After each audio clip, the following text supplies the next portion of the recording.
I found this and many other large flakes of sycamore bark on the ground yesterday. It looked as if an entire limb had fallen down. Just the whole ground was covered in like flakes like this and even bigger ones. And so I got to thinking about it and I was like, what would have caused that?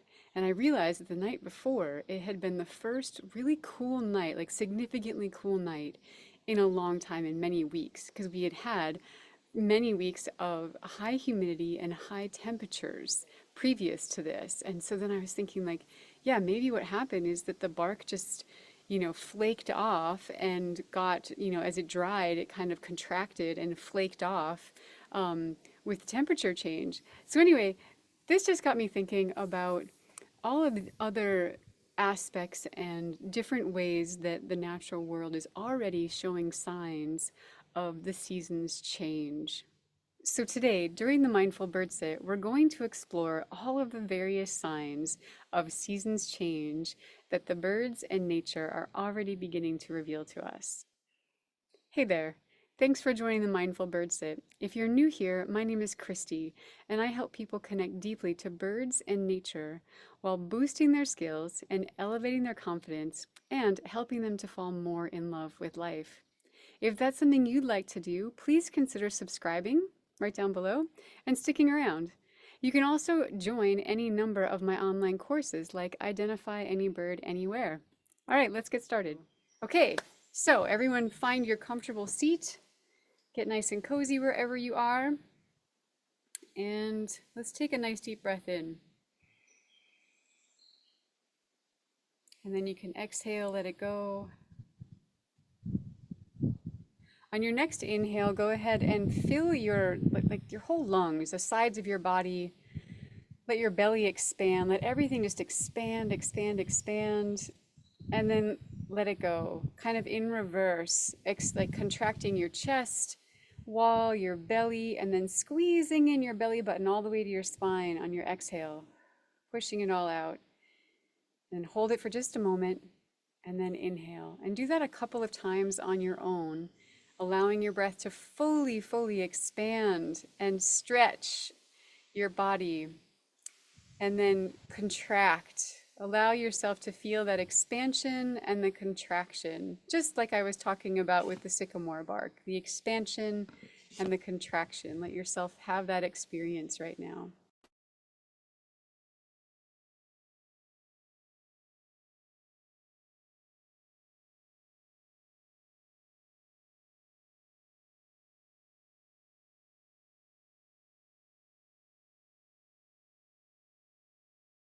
All right, beautiful. So you can choose to close your eyes for this next part if you like to, or keep them open. If you're going to keep them open, just find a point off in the distance. Let your eyes stay nice and soft. Try not to focus on anything in particular. But otherwise, you can close your eyes. And now we'll just take a moment to go within.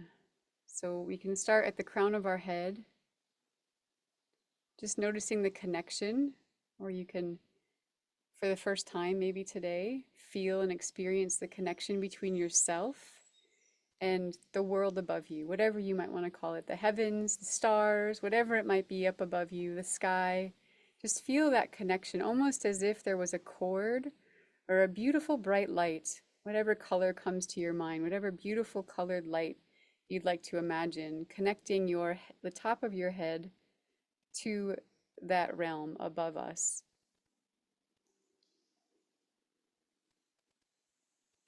And just take a moment to feel that and experience it. And you can allow that beautiful light just to gently fall all around you on the outside of your body and on the inside, just filling you with that beautiful, beautiful light.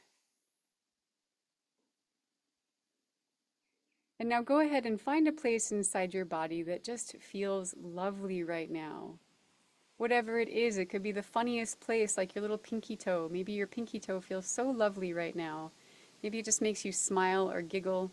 Maybe it's your belly button. Whatever it is, find a place inside your body that feels lovely and just allow yourself to dwell in that experience for a moment.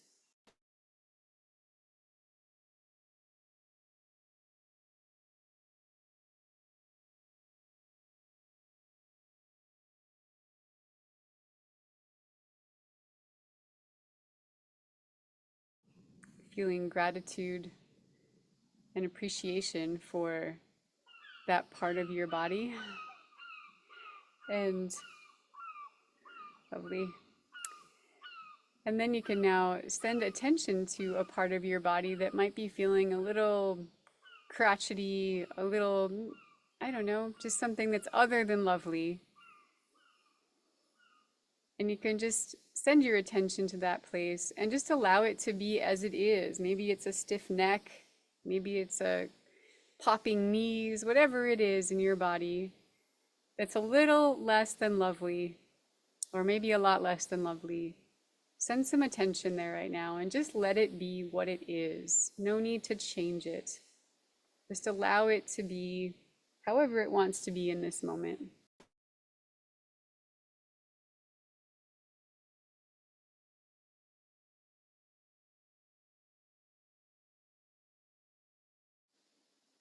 Oftentimes, those crotchety parts of ourselves, those aches and pains, are there to teach us something and to offer something to us. So if we try to make it go away right away, we might not receive what we need to. So sometimes just allowing it to be, it's a great opportunity to receive whatever message there might be from it.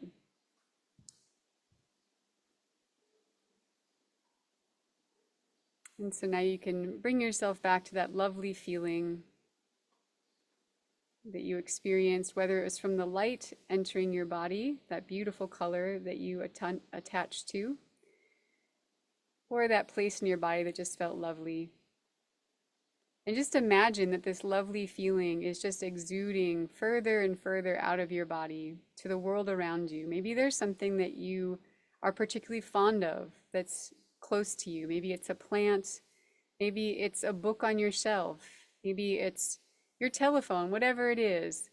Allow this beautiful, lovely vibe that you've got going on inside of you right now to expand out to that thing that you feel a connection with. And then you can keep going if you want to as well. Allow your attention, your listening as well to expand further and further out from your body.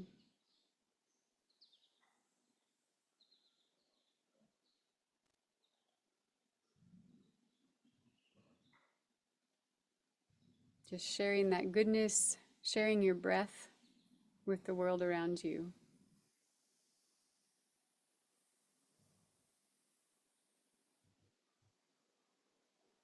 Beautiful.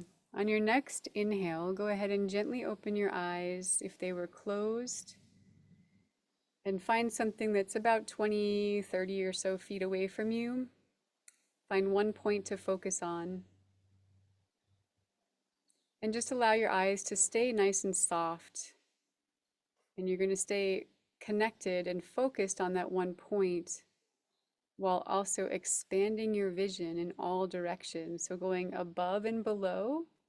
We can start there first. We usually go to the sides. Let's start first above and below. So we'll stretch your eyes above you and below you as far as you can.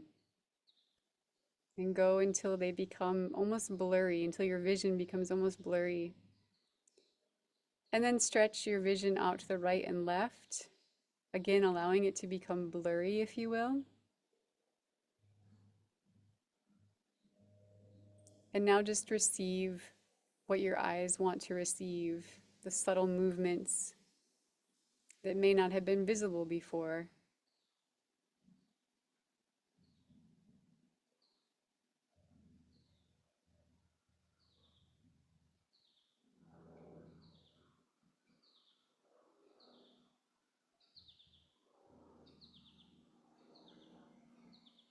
Good work.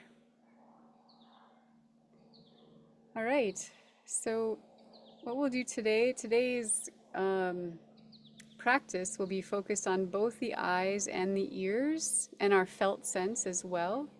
So whatever you prefer, you could choose to keep your eyes closed. If you want to, you can keep them open if you like. You can choose one sensation or all if you prefer. And so what we'll do is we'll begin first by, we're going to look to various aspects of the world and look for signs of change, signs that something is different in the world than maybe it was a month or so ago. Something to tell us that the seasons are changing. And so we're going to begin first, and we'll go like we usually do in about 2 or 3 minute segments. And so we'll spend the first segment looking at or toward the sky and the clouds.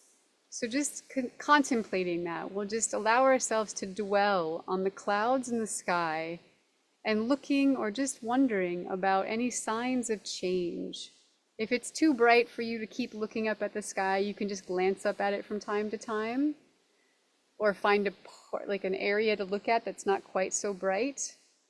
Or you can also just close your eyes and imagine the sky. Imagine the sky the last, to this morning and maybe even yesterday, just wondering about the signs of change.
Nice work.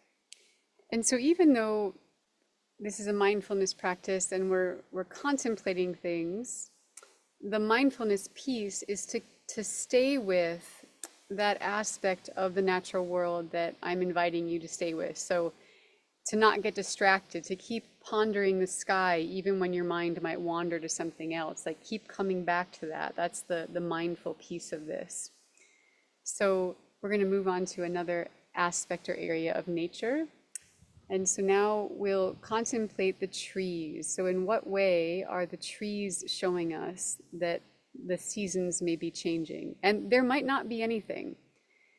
And for those of you who enjoy connecting with the world like this, you can ask the question directly to the trees, like, show me in what ways you're changing, or tell me in what ways, the seasons are changing through you right now. Or you can just sit there and wait for the answer to reveal itself.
All right, good work. And hi, Gabrielle. Good to have you. So, the next area that we're going to be contemplating and looking for the signs of change, the signs of the seasons changing, is to the wind. So, whether or not it's windy where you are today, maybe it's just a very gentle breeze, maybe there's no breeze at all, but just feeling the air, noticing in what is different about the air, possibly the wind, that maybe wasn't this way a couple months ago or just a month ago.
Awesome.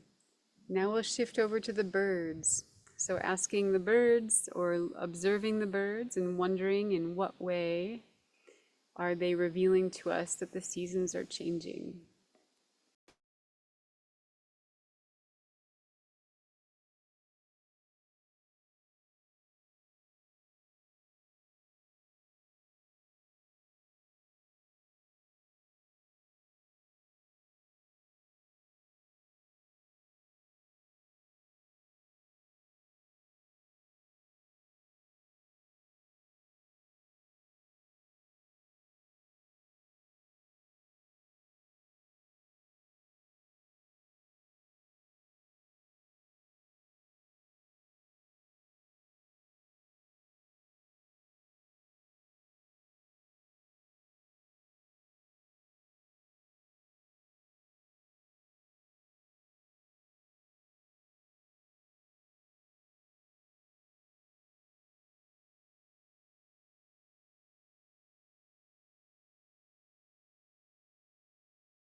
All right, and now let's shift our attention over to the low growing plants, flowers, maybe the little shrubs.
Okay.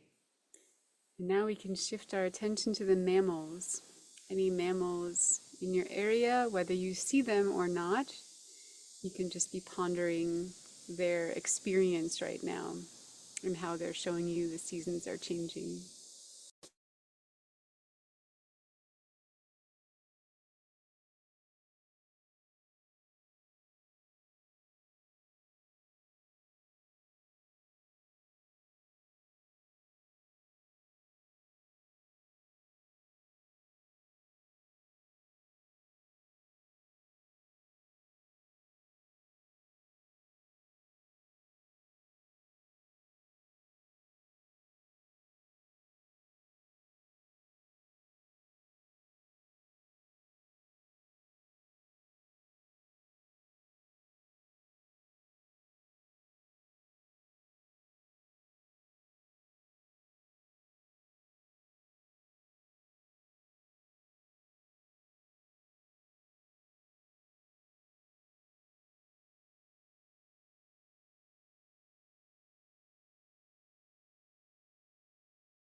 All right, let's shift now over to the insects. So, wondering from the insects, in what ways are they expressing change?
All right, and for this final one, you can choose to close your eyes or keep them open, whichever you prefer. If you're going to keep your eyes open, then just find a point to look at using owl eyes or your softened vision. And the last place we're going to look to ask about the seasons change is ourselves. So, in what way are we starting to show signs of a season change?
Lovely work, everybody. So take the next moment or two to offer gratitude to any and or all of the ones that you connected with this morning.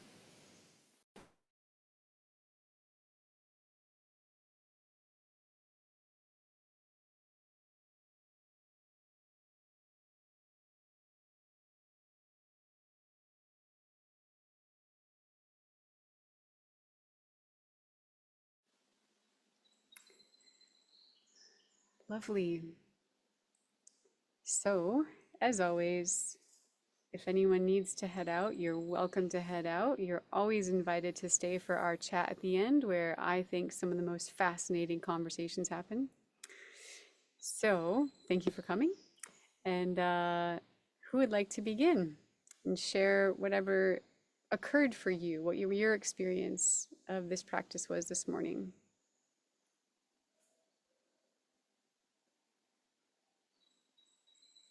Yeah, Anne, I think I see you moving for it. Go for it. I think it was your question about asking the trees or asking the sky, asking the insects what it feels like to you. Because first off, I'm looking at the trees and I couldn't see the trees for the forest. I'm thinking, well, they're all really green. But they said, no, we're nurturing, we're growing our seeds and our fruits and we're keeping our leaves to protect the birds that are fledging and they're busy. The trees are real busy right now. Oh, Yeah, that's so cool. That's so yeah, cool. yeah.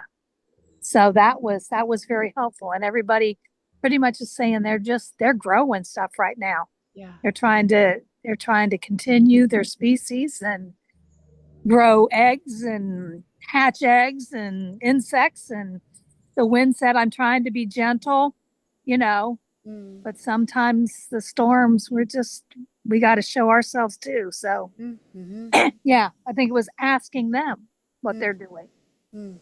Yeah, it's like a different, it's a shift in Yeah, perspective, of I course, did. and yeah, just like being willing to play with that. Right on, Anne. Thank you. That's awesome. Yeah, lovely. Who else would like to share their experience? Yeah, Jackie, go for it. Um, I had something a little similar, like the trees were going. Well, we're full on like taking everything in. We've had our monsoons, these can be some pretty intense storms and then it dries out so fast, but everything's greener than I've seen it since I've lived here. And it's like, yeah, there's that intensity of everything. And the other season change is just seeing all the fledglings, and yeah, there's just so many of them. And hearing these, I've got lots of house finches, and I'll go, when I'm listening, I'll go, what's that bird? It sounds familiar, and I think it's the fledglings, learning to sing. And so that's going on. But, it's interesting that you brought this topic up because just yesterday, I don't know what it was that triggered it, but I think it was that I could tell the day was a little shorter. And I was just feeling that, oh, I've got a little melancholy perhaps about that. But then coming back to, yeah, I mean, I've just been trying to soak it all in as much as I can. So when it's gray and dreary here and colorless, uh, I'll remember that and, just keep feeding myself with it. Yeah, right on, Jackie. Lovely. I know I was thinking it's similar but a little different. The birds aren't singing quite as early, or maybe they are, but because of the way the light is changing and all that, it's just not quite as early when sunrise happens. And so I notice I'm sleeping later, you know, which is a little nice instead of like starting the day at like 3:30 in the morning, with the first robin. It happens a little later. So, um, yeah, yeah. Yeah, noticing that too. Sweet. Who else would like to share? Thank you, Jackie. Yeah, Anne Marie, go for it. Well, I always love when the cicadas start to sing. To me, that brings on summer. Wait for those first fireflies in late May, and they're way busy now. Sorry, of course they're chainsawing across the way right now. But the trees are very, very green this year. Last year we were in full on big drought, and a lot of the leaves were all yellow or dropping. So it's like the earth is just soaking it in. This is a good, healthy year. Like Anne was saying, we need to, make as many things as we can. Although last year they were hurrying to make seed as best they could because of the drought. This year is almost like more relaxed. Okay, we're living fat on the hog kind of year. Lots of big blossoms and big, huge leaves.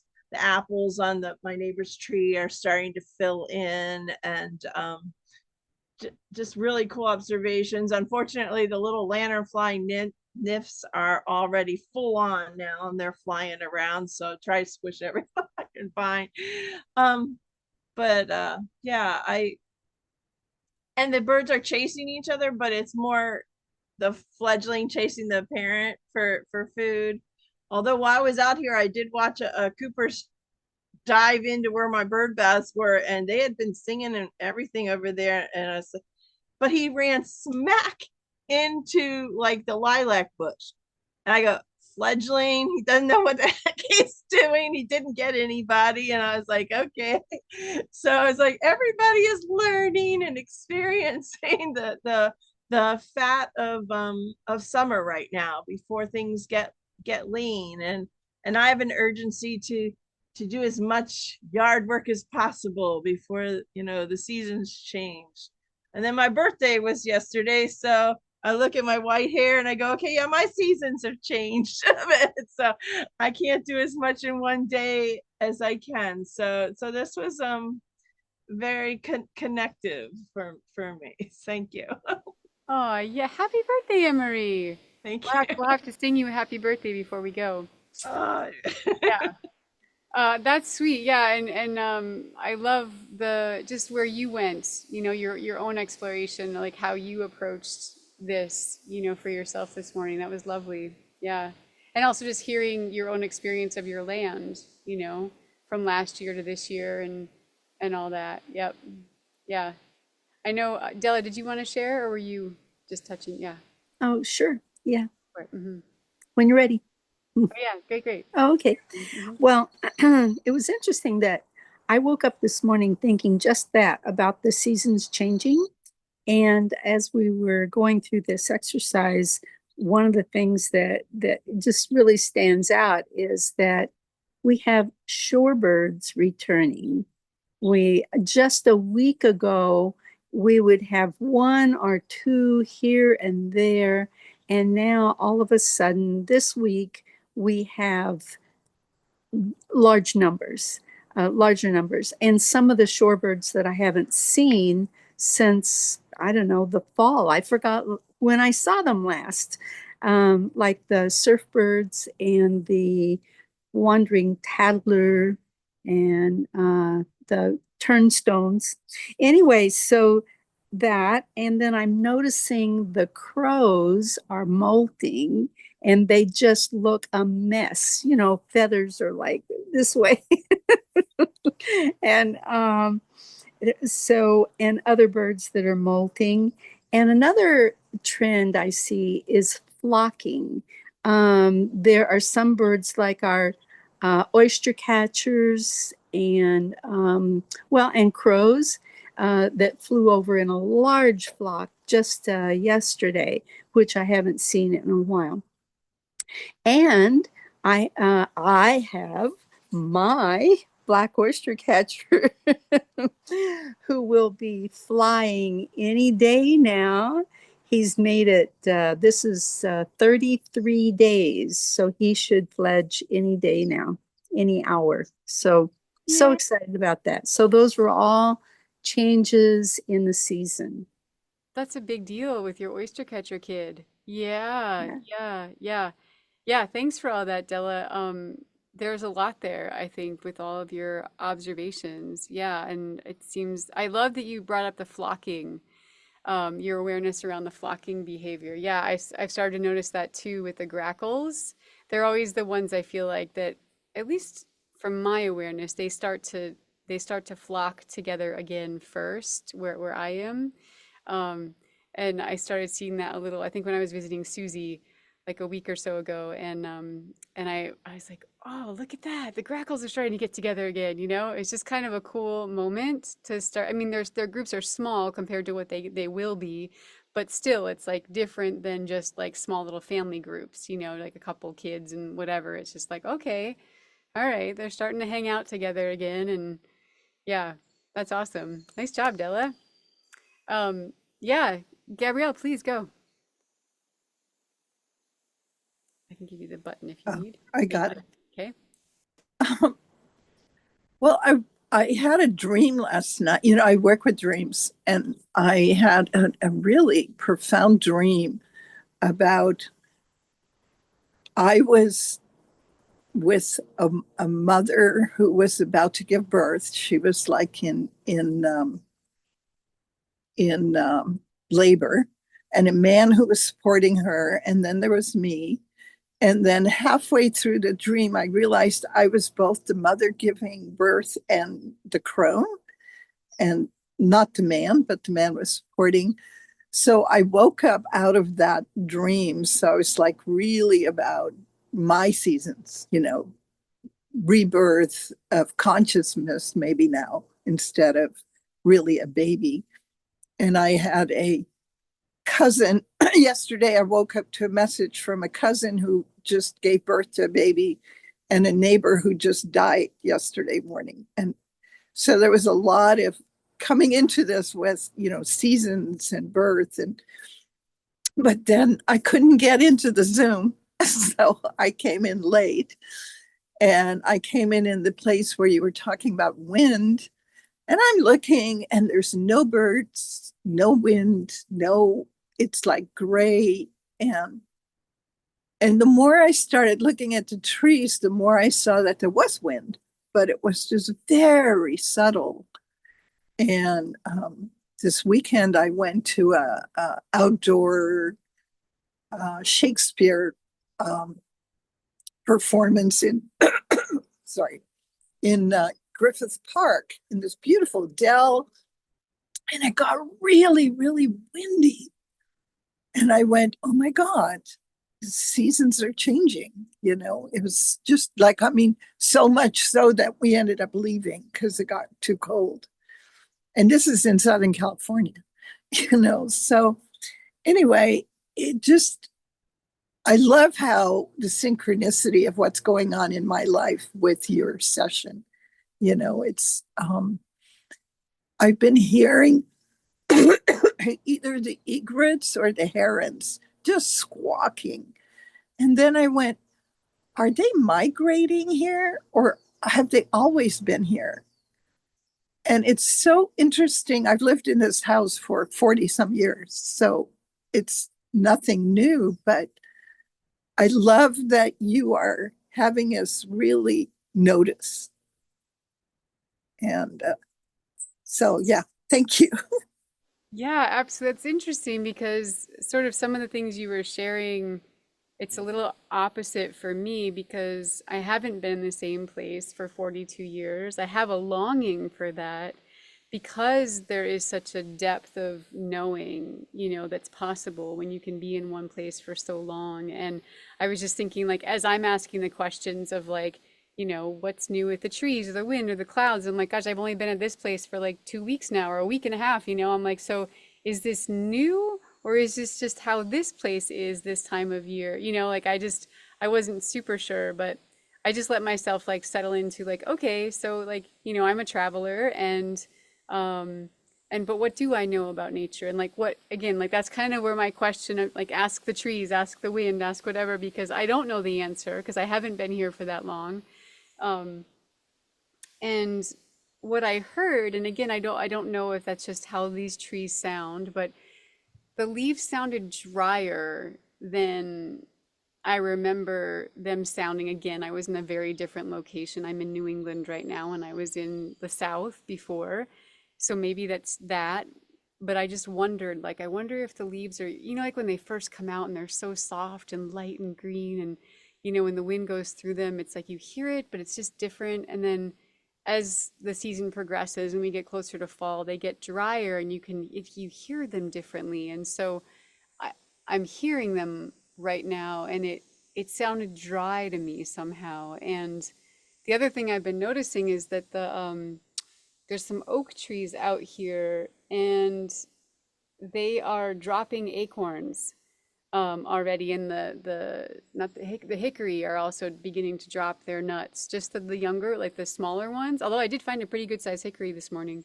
Um, and yeah, so I started to see their nuts fall. And right down here, there's like a whole bunch of kayaks that are all flipped upside down. So it's kind of like drums at a certain time of day. You'll just hear like conk, conk, conk, conk, conk. Like the nuts are falling on the. And we had a really big storm here last night.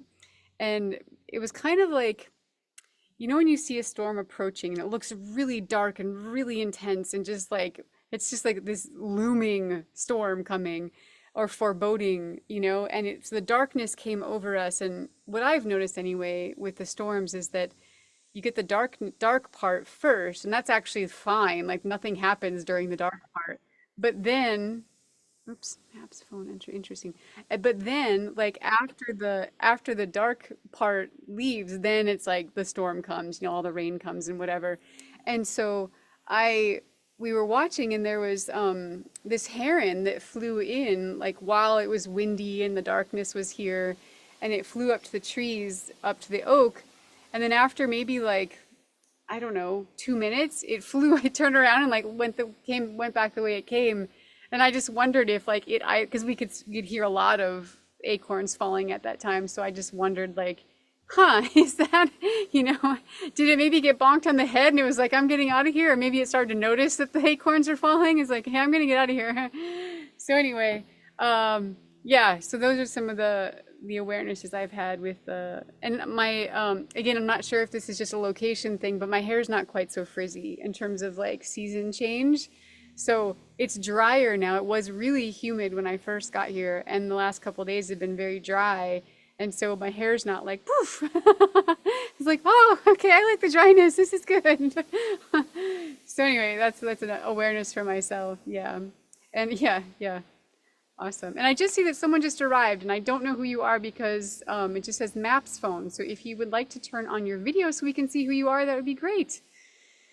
Or just introduce yourself. And anyone else want to share their experience from this morning? Yeah, Joy, please go for. Oh, and then Della, you had something as well.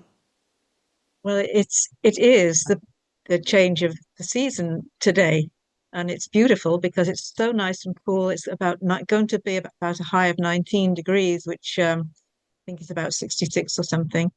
And it was so hot last week, and today is just such a relief, and it's showing me that this is the change of season starting. Although it's supposed to get hot, I think again later this week, but the wind is coming from the north and the clouds are all coming this way from the north. And I'm feeling so much more energetic than I Mm-hmm. have been. It makes such a big difference when it's a little bit cooler to me personally. So I'm liking it very much. um, and I'm noticing a few things, such as the mountain ash berries. I can see a little bit of yellow tinge on them now, so they're starting to turn. And the tree is loaded with berries. So that should be good for the birds and everything else. So yeah, that's the experience today. Is a perfect time to be looking at change of seasons because it's today here. Yeah. Yeah. Yeah, I think something, thank you, Joy. I love hearing, again, I love hearing everyone's personal experience in that way. I think it was a couple weeks ago, I heard some report that the shorebirds were starting to migrate, and it just got me thinking how, I don't know, maybe it was just when I was growing up, I always used to think that you know, you don't really start to see the seasons changing until like maybe August, like late August or something like that. And then I think the very first year I ever noticed like nuts falling on the ground, I was like, what's wrong? Like there's in July, you know, it was happening in July. I was like, oh my gosh, something's wrong. It's like, oh no. And then I saw it the next year and the next year. I was like, okay, this is just the thing. They actually do start to fall in here anyway. They start to fall in July. And it's just the little ones to start off with, you know, but yeah, I think up where you are all in the north, I feel like you start to notice some of the changes before the rest of us, especially the birds, you know? Yeah. Yeah, you're like our harbingers for what's to come. Hmm. That's beautiful, Joy. Thank you. So, anyone else? Yeah, Yeah, Dilla, that's right, Dilla. Yeah, thanks. yeah, yeah. I just wanted to add another observation, and that is that this is a time of a lot of empty nests. Um, the great blue herons that I've been watching, I noticed last week there was only one nest out of 11 that had a heron on it. And yesterday there were no herons on any of the nests. So they're all empty. Um, the cormorants who nest in the same rookery are still partially on the nest. About half of the nests still have cormorants on them, so they're a little bit behind. I don't know whether it's 2 weeks or 3 weeks or 4 weeks. I don't know how far behind they are, but anyway, just an observation about the nests. Yeah, I'm glad you brought that up actually for a couple of reasons. One, the project that you're doing, that you like your own self-induced project, I suppose you could say, which is very inspiring. You've been tracking them since that they started their nest, and so what a wonderful thing that you've taken this full circle. Well, maybe not a full circle yet, but at least part of the circle, you know, in their life cycle. So it's going to be really interesting, I think. Yeah, I have like tons of questions for you about your journey with all that. Yeah, thank you for sharing that. Yeah. Yeah, in fact, that was one of the other things I noticed too with the nest, that it's a little quieter around here. There's not as much like anxiety, I think. At least that's how I interpret it. But like there's not like parent birds going back and forth and this happening and that person's too close to my nest and this thing, you know, there's not that. There still is a little bit like when the parents are moving around with their young birds, they might get a bit more agitated, but or you just hear the young birds a lot. I hear the young birds a lot. Um, but I feel like things are starting to settle a little bit more. You know, there's not so much like kid angst, like I gotta feed the kids. That's still happening with some of the species, but not quite as many, you know? So it's just like the energy level isn't quite as intense as it had been, you know, for what I'm witnessing here. It might be different for you all. Yeah. Brad, anyone else before we go? Yeah, Anne Marie, please, please, please.